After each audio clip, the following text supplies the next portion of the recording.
G'day guys, and welcome to part 4 of PixInsight for beginners. Today we are looking at photometric color calibration, which will show a small incremental improvement to our base image that we've been working on. If you're interested in how to use photometric color calibration, stick around.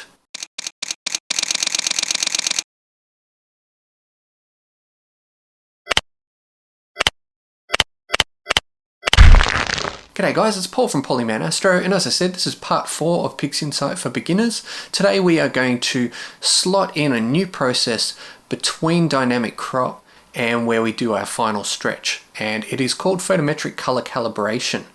We will produce a processing icon with our details saved in it so that we can always keep coming back and using this process again and again on our images.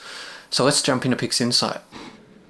So we are back inside PixInsight for another episode, and today we're going to make just a small incremental improvement to our image that's going to be quite subtle but will have an impact on the overall quality of the image.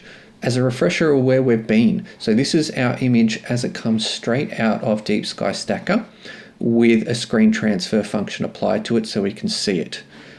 We then used ABE with our settings applied to get rid of that green cast in the background. And already we've got an image that looks quite nice. So I move these around a little bit so we can get things out of the way.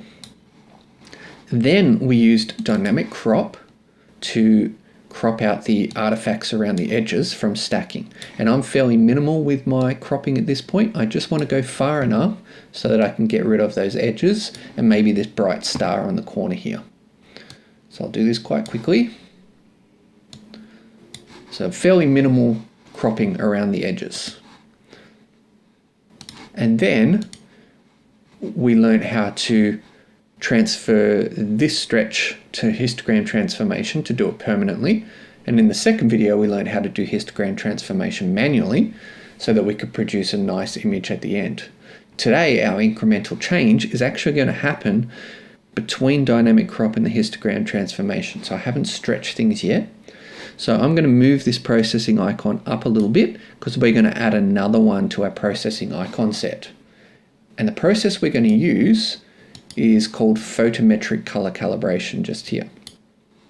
Okay, and there looks like a lot of information here, but there's only 3 things that we need to change, and 2 of them are going to be permanent. So once we've done it once, we can create a processing icon and it's always there. And the 2 things that we can adjust are our focal length and our pixel size. So you need to know those, and you can look them up on the internet for your particular telescope and your camera. So for my telescope, my focal length is 351 millimeters and my pixel size is 2.3. So you can look these up on the internet if you need to. And then day to day, from that point, the only thing that we need to do is search for the appropriate object we're imaging. So today I am searching for the Lagoon Nebula. So I would type in Lagoon, I've already done that, and press get. And it's going to get the coordinates for me, my right ascension and declination, it's going to fill them in. When I'm looking for another image, the only thing I'd need to adjust is the search coordinates. So let's say next time I was looking at the Eagle Nebula, I would search coordinates Eagle Nebula, and it would find the appropriate right ascension and declination. Okay, so I can now drag using the new instance button, the triangle here, onto my desktop this process so that we can save it. So I'm going to right click and choose Set Icon Identifier, and I'm going to call this PCC, Photometric Color Calibration. And I'm going to drag that into my processing icon set. And before I forget, let's save this. So this was in the third video. I'm going to go to Save Selected Icons, and we've already called this example, so I'm just going to save over the top of it. It's going to warn me that I'm doing that, but that's okay. I'm going to press yes. This is now updated my processing icon set. So this PCC is now there with my appropriate settings in it. So if I open it up, it's saved that my focal length is 351 and my pixel size is 2.3. The only thing I need to do day to day is search for the object. Okay. Photometric color calibration is going to do 2 things. It's going to adjust the background color for me, try and get it more neutral gray, and it's also going to adjust the color. Once it's done that, adjust the color over the whole image, and it's going to do both those things relative to a good quality reference image taken from dark skies.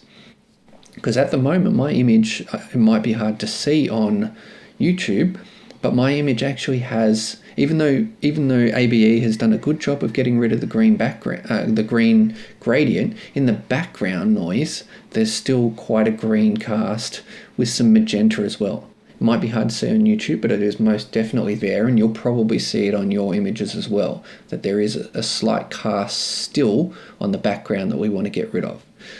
So by giving our accurate details here on our focal length and pixel size, it knows how much of the sky our image is actually looking at. So when I press the square button here now to apply it, it's actually going to download an appropriately sized reference image to compare to mine, and then it can adjust our background and our overall color to match that good quality reference. Now this can take some time, so I might let this speed through until it's completed.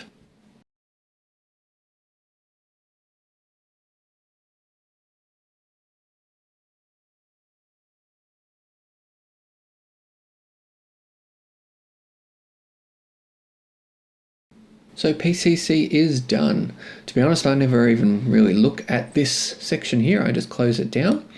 And you'll notice our image looks a bit crazy at the moment, because whenever we do adjustments, we do need to update the screen transfer function to do that. So I can close Photometric Colour Calibration now. We've got it saved in our processing icons set here. And I'll update the screen transfer function. So it's a subtle difference. Let me duplicate this image. So this is you don't have to do this bit. Once you've done PCC, you're ready to keep going with your image processing. But let's do this for illustration. Here's our PCC image. And if I undo PCC on this image and update the STF, it's really subtle. Hopefully you can see that the overall color is much richer in the PCC version, particularly the reds and the pinks, compared to this image. And hopefully on YouTube you can see that the green background is now much more uniform grey. So I would save this PCC image now, and in the next image we're going to do a much more dramatic change. We're going to do noise reduction. So that wraps up another video from the PixInsight for Beginners series, where we've looked at photometric colour calibration, and hopefully you agree that it did make a small improvement to our image. The next video on noise reduction will be where the most dramatic change to our image occurs. So hopefully that'll be out in the next few days, if not with this video. So do check it out. And if you're enjoying this content, please consider subscribing and pressing the like button, because it does help. Thanks for watching.